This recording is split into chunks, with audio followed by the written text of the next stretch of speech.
tu es le Fils de Dieu, tu apprendras de Dieu comment agir. Comme un fils apprend de son père à devenir un homme. Or, la première des leçons que doit apprendre un père pour élever son enfant, c'est évidemment l'aimer, le lui dire, et agir en conséquence pour le protéger en lui donnant ce dont il a besoin. Mais c'est beaucoup plus, car faire grandir un petit homme consiste à éduquer une liberté, à lui apprendre à devenir lui-même un homme, pour qu'un jour il puisse de lui-même subvenir à ses besoins pour être son propre père. Ainsi comprenons-nous comment notre Dieu répond à nos prières.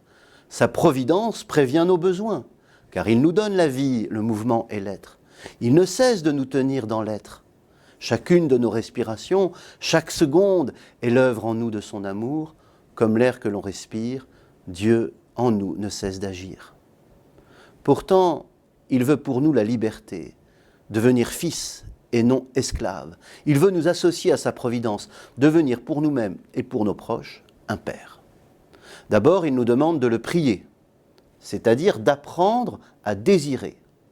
La prière ainsi nous aide à prendre conscience de ce dont nous avons besoin. Elle est une première façon de diriger sa vie. Avant toute grande action divine, le Père nous demandera toujours « Que veux-tu ? La mort, la vie, la joie, le chagrin, la haine, l'amour ?» Dieu n'agira pas sans nous. Sans doute est-ce la raison du retard parfois de nos exaucements.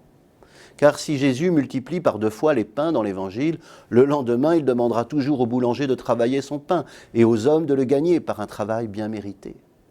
Devenir fils de Dieu, c'est donc exercer sa liberté. Et comme le disait Saint-Exupéry après avoir risqué sa vie pour quelques lettres distribuées, être libre, c'est être responsable.